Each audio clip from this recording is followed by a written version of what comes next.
If you notice these signs creeping up in your life, you just might be on a fast track to financial disaster.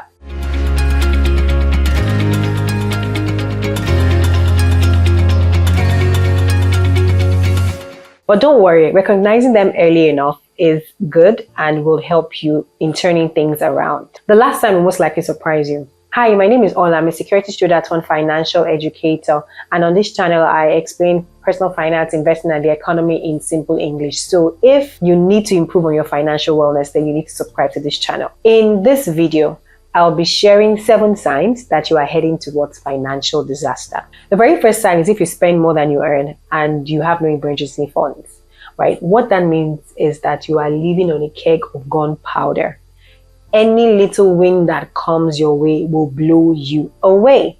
And so if you are someone who is spending more than what you earn, if you're having to go into debt to balance up at the end of the month, you are heading towards financial disaster. You have to do a U-turn, you have to fix something. And towards the end of the video, we will talk about the things that you can do to fix your situation. The second sign that you're heading towards financial disaster is that you are relying on debt more and more, and you are making minimum payments on your debt.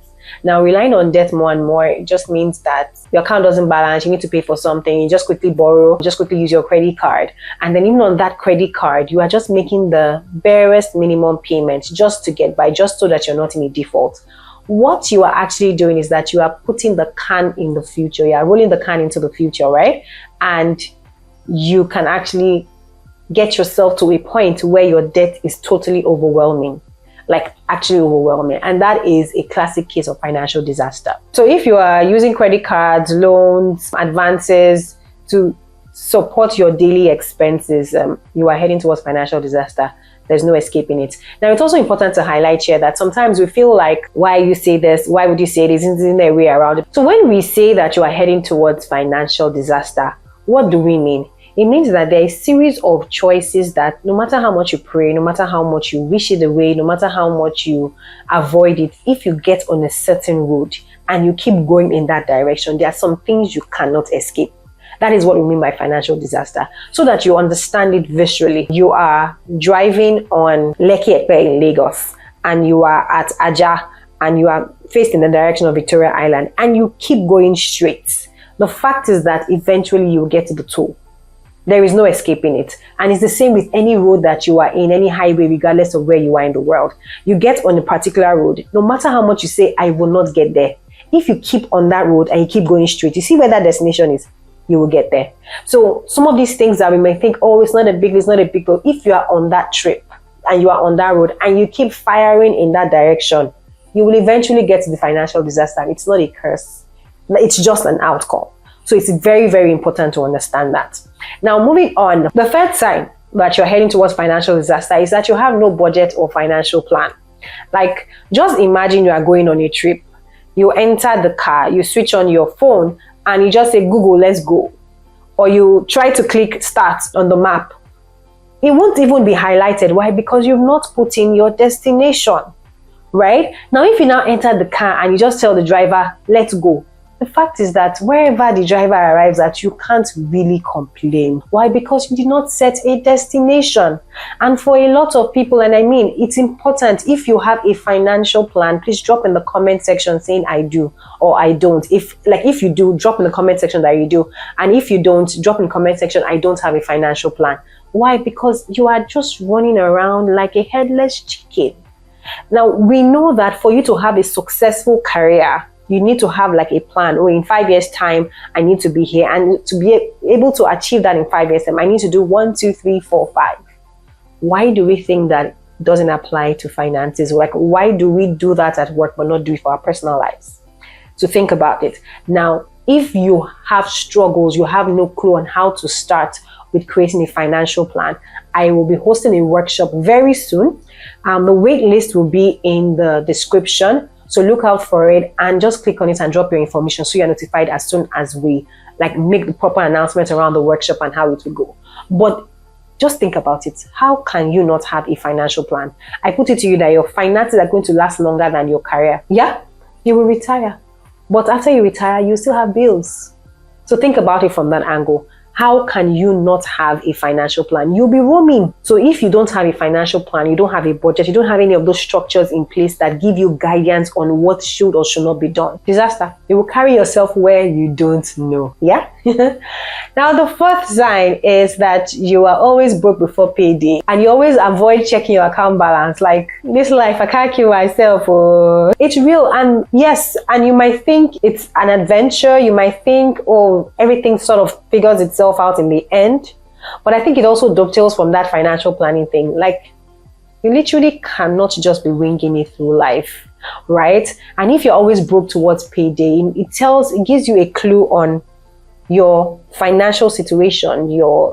At least you need to be able to say, is it that I'm not earning well enough, right? Or is it that I'm not managing properly my finances? What is the situation? But if you are not stopping to own your conversation, you will wake up where you least expect it, except if your father is a billionaire and he's handing his wealth over to you. Know this and know peace. Then the fifth sign is that you have no investments or retirement savings, nothing of that sort. You are just enjoying yourself right now. Now, it's important to highlight that life is for the living. When you're earning, you should actually enjoy it. No one is stopping you from doing that. That is not the conversation here. However, in the midst of your enjoyment, you have to have a balance between enjoying today and enjoying tomorrow. Why? It's something I've said so much on this channel. It would work from 21 to 60, 65, depending on where you live or what you do. But post that, the money you made between that 20 to 65 or 60 is supposed to fund you till you leave this earth, and even fund your burial too. But what am I saying? If you do not actually put money away, build wealth in that 20 to 60, I put it to you, you're going to struggle. Your quality of life is going to dwindle. You can't actually depend on your 401k or your RSA account.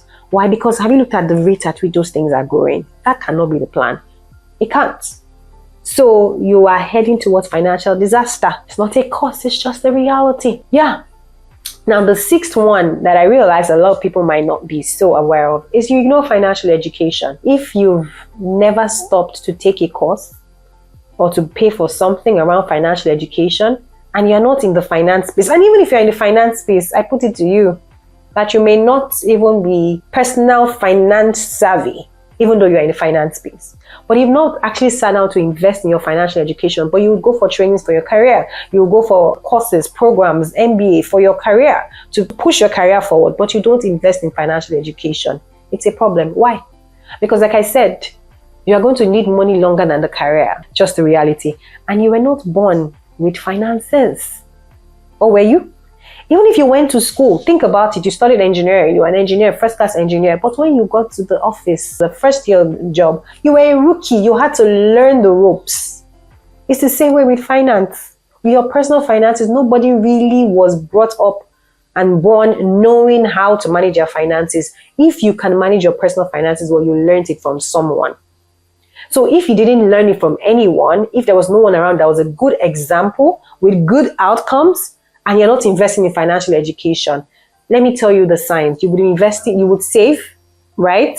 But you end up investing in wrong things. Apart from wrong things like actual losses, you end up investing in things that are not suitable for you. You end up realizing that, oh, based on my profile, blah, blah, blah, I shouldn't have invested in this name. I should have created and this other name. So I have to pay this amount to the government. You have to invest in financial education. Yeah. At the minimum, subscribe to this channel, right? Because you need to.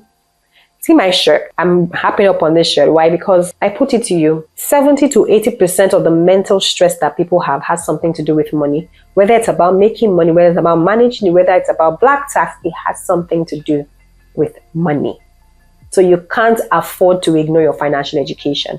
And the final sign, the final sign is that you keep lending money you can't afford to lose. So there's this thing, right, where people come to you for support. People say you should give. People say you should lend.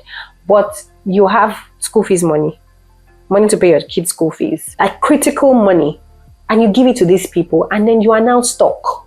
And you did it the first time, and it hit you in the face, and you're doing it again. Don't do it again. It's like the easiest one. Don't do it again. Might sound hard, but don't. Just stop. That's like the easiest of all of them to fix. Don't do it again. So now if you see these signs, what should you do? Like, there are counters to each of these things, right? A lot of them can be fixed with financial education. So that's the first thing. You need to get financially educated. And why is financial education the key?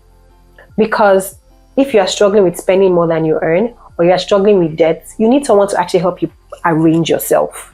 You actually need help with arranging yourself, right? If you are always broke before payday, you need to be able to identify, you see that this money is not enough, or I'm not managing, well, where is the gap? Or if you've lost money to bad investments, what is the gap? Why? How do people actually invest and make money?